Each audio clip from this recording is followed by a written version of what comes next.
Yo, magandang araw. Panibagong vlog na naman tayo. Nakaraang video nga pala, nagpalit tayo ng kisame at nagpalit na rin tayo ng pintura. Ngayon naman malinis na yung kusina, lalagyan na natin to ng gamit. Tara guys, samahan nyo ako mag-unboxing. Yung unang unboxing pala natin, itong kalan. Magiging team puti tayo ngayon guys. Simpleng kalan lang to pero kulay white. Tapos ilagay na natin yung hose. Putulan natin yung dulo ng hose kasi alam ko nag-loose na to pag tinanggal natin. Tapos panibagong palit, kailangan parapit na fit siya. Tapos lagyan na natin ng clamp niya. Siguraduhin lang natin na makapit at walang singaw. Mahigpit yung pagkakalagay. Ito naman guys yung pangalawang i-unboxing natin. Kaka-deliver lang. Sa online lang pala tayo bumili. Sobrang bigat na ito. Ito guys, cabinet pala to.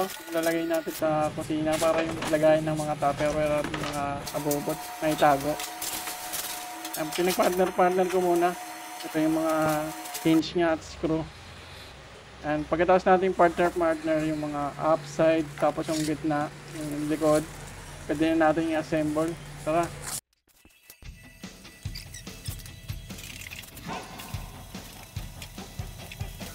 Una kong in-assemble guys, yung maliit lang na cabinet.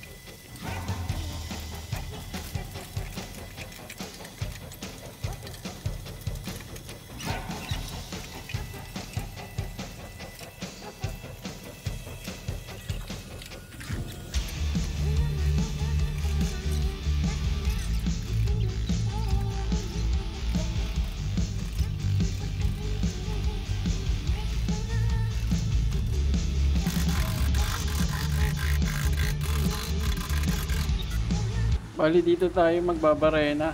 Diyan tayo mag-i-screw sa butas. Yan, sa pader. Ito naman guys yung pangalawang cabinet. Buuin na natin. Mas malaki siya kaysa sa nauna.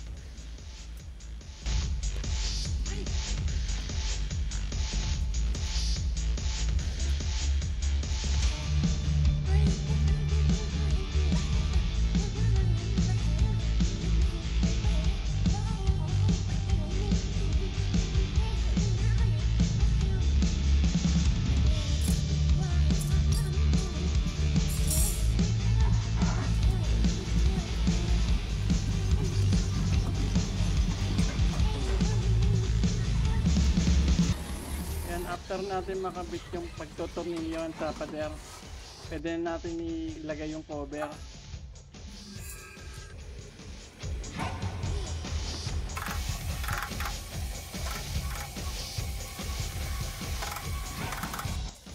Ilagay na rin natin yung hawakan at hinge ng batawag dito, pinto ng cabinet, para naka-ready na. Ito yung huli nating lalagay.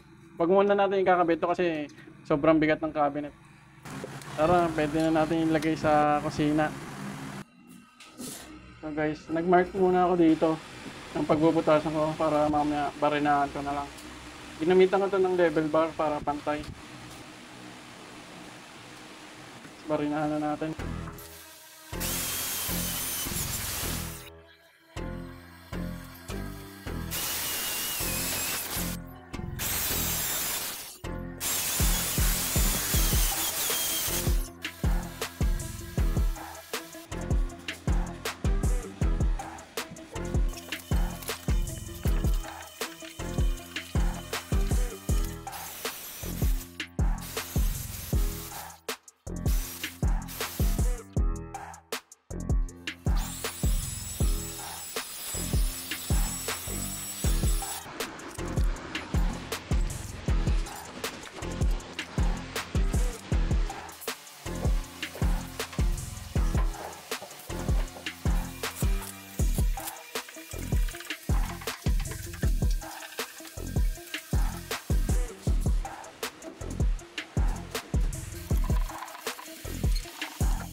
Ito guys, nakabit na natin yung pinto. Pag hindi pala pantay yung pinto guys sa pagkabit nyo, meron namang adjustment dito sa loob.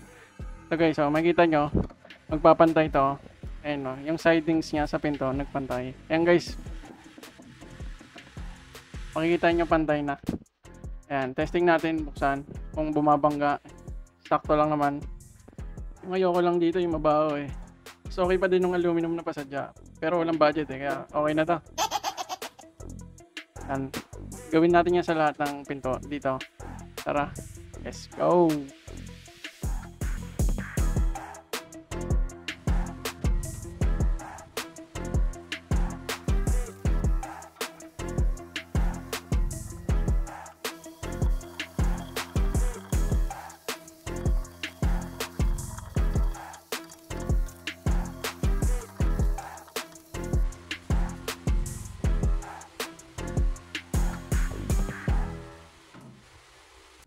Yung guys, patapos na to. Ayun, pwede na. Pantay na to. Linisan na natin. Punas lang, tapos lagyan na rin natin ng suka para makabawas ng amoy.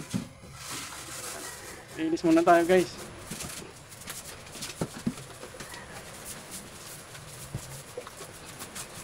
Yung next na in-unboxing naman natin guys, ito po nga palang patungan ng mga heavy duty. Rep, washing machine. So guys, assemble muna natin.